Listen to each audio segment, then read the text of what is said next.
បាទជម្រាបសួរពុកម៉ែបងប្អូនអរគ្នាថ្ងៃនេះក្រុម The Brother Construction មកបង្ហាញការឋានវិឡាទិវមួយដែលពួកខ្ញុំធ្វើនៅខាងទឹកដីក្រុងកំពង់ឆ្នាំងតែម្ដងណានឹងខាងនោះប៉ែកក្រុងតែម្ដងជិះមកបន្តិចដល់ហើយផ្ទះនេះ716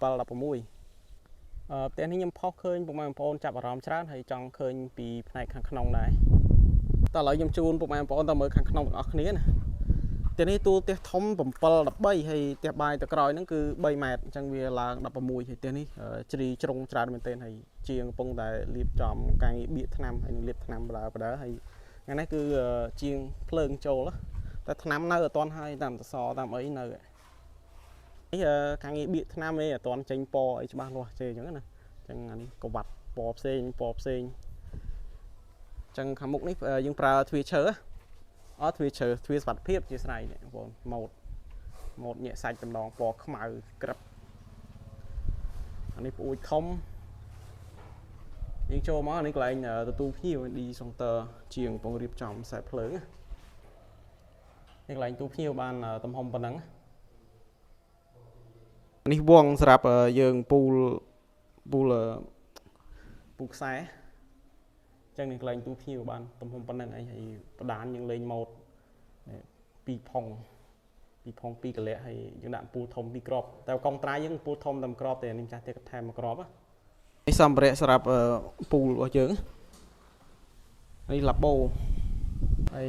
ប្អួយយើងមានប្អួយខាងនេះមួយប្អួយនេះមួយនិងប្អួយខាងនោះមួយទៀតអញ្ចឹងកន្លែងទូភ្ញៀវយើងបានទំហំប៉ុណ្ណឹងអញ្ចឹងនេះប្រភេទទ្វារសុវត្ថិភាពឥ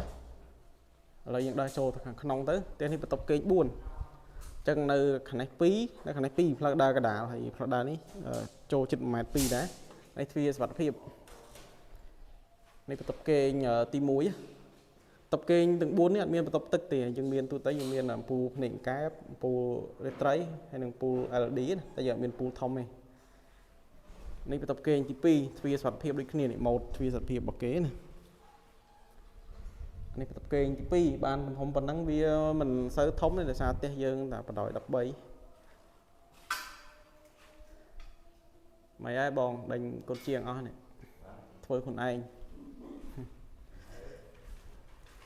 អានេះបន្ទប់គេងទី4វាលក្ខណៈផាកផែតែគ្នាដែរបន្ទប់គេងហ្នឹងយើងមានអំពូលរាត្រីសង្កាក្បាលក្រេអំពូលដែរ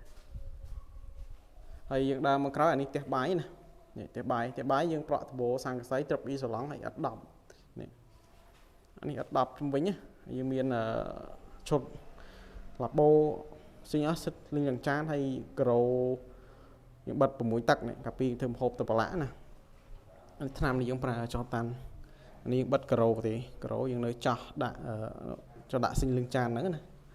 ហើយយើងមានថ្ពក់សម្រាប់យើងភ្ជួរកៅអៅដែរក្នុងបន្ទប់ទឹកអានេះសម្ភារៈបន្ទប់ទឹកអញ្ចឹងផ្ទះបាយបានទំហំប៉ុណ្ណឹងហើយអានោះបន្ទប់ទឹកតែនេះខ្ញុំលាក់យើងមើលអត់ឃើញទេយើងមើលទៅ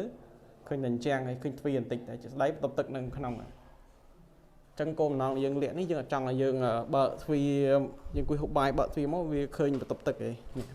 ចឹងបន្ទប់ទឹកនៅខាងក្នុងសបីតម្លៃការ៉ូអានឹងពណ៌មាសទាំងអស់នេះក៏មាសដែរខ្ញុំចាស់ទៀតស្រឡាញ់មាសសបីតែការ៉ូបាតដែរការ៉ូបាតមាសទាំងអស់នេះអានេះចាស់ទៀតគាត់សម្រាប់ដាក់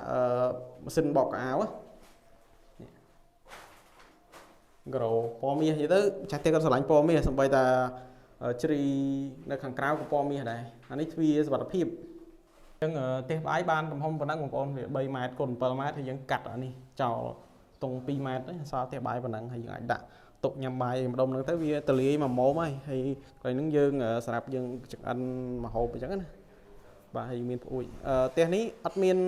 ទ្វារក្រោយទេចាស់ទេក៏អត់យកតែម្ដងហើយយើងដើរពីក្រោយទៅមុខវិញណា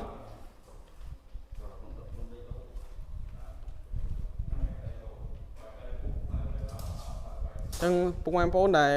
ចង់ឃើញវីដេអូឥឡូវខ្ញុំថតឲ្យហើយផ្នែកខាងក្នុងចាំពេលរួចរាល់ចាំខ្ញុំថតឲ្យពុកម៉ែបងប្អូនមើលម្ដងទៀតផ្ទះនេះជ្រីជ្រុងញាក់សាច់តែម្ដងជ្រីធំណាចឹងតេតងតម្លៃទូទៅបើពួកខ្ញុំមករៀងខ្ពស់ជាងគេបន្តិចក៏វាមិនអីចម្លែកទេដោយសារតែការងារយើងចិត្តចង់ទៅលើការងារអាជ្រីចឹងវាចំណាយលុយច្រើនណាស់បងប្អូនទាំងសម្ភារៈទាំងពេលវេលាយើងសំដៅទៅលើពលកម្មហ្នឹងយើងចំណាយអាហ្នឹងនេះជ្រីតាមប្អួយមើលជ្រីដឹងធំជីតស នឹងវាសិតការចំណាយហើយការងារតម្លៃផ្ទះនេះវាចូលចិត្ត40000តែឥឡូវអាចថា40000តិចតួចដោយសារតែសម្ភារៈសំឡងវាឡើងអានេះការងារចម្រឹងប្រអួចម៉ូតអីម្ចាស់ផ្ទះរើសបានមកស្រឡាញ់បូលសង្កសីយើងត្រូវពីសឡង់ចេះចឹងអានេះចំហៀងខាងឆ្វេងនេះចឹងដីគាត់នៅខាងនេះធំខាងនោះរៀងទូចតែដបូលយើងធ្វើម៉េចកុំឲ្យវាទឹកហូរចូលដីគេអញ្ចឹងដបូលពេលយើងលៃចឹងថ្ងៃនេះសាបនេះម្ចាស់ផ្ទះគាត់ចាក់ក្រៅទេយើងអត់គិតក្នុងតម្លៃជិត40000នឹងទេអញ្ចឹងផ្ទះនេះវាអំណាចទៅលើនេះទំហំនេះធំតសជ្រីក្បាច់អីផ្សេងណាបងប្អូនជ្រីក្បាច់បីតែប្អួយមុខបងប្អូនមើលជ្រីនេះជ្រីចាប់កង smooth នេះចាប់ទៅបាន smooth ហើយចម្រឹងប្អួយហើយនេះទ្វាសុវត្ថិភាពម៉ូតគេវាបែបអំណាចតែម្ដងសមជាមួយរូបរាងរបស់ផ្ទះហ្នឹងវីដេអូនេះមានប៉ុណ្ណឹងបងប្អូនបើសិនជាមានបំណងសាងសង់អីអាចតាក់ទងពួកខ្ញុំបានខ្ញុំទទួលមកការទាំង25ខេត្តក្រុងអញ្ចឹងតម្លៃអាចប្រែប្រួលទៅតាមពេលវេលាតាមសេដ្ឋកិច្ចទៅតាមទីតាំងដែរអញ្ចឹងណាអរគុណច្រើនជួបគ្នាវីដេអូក្រោយ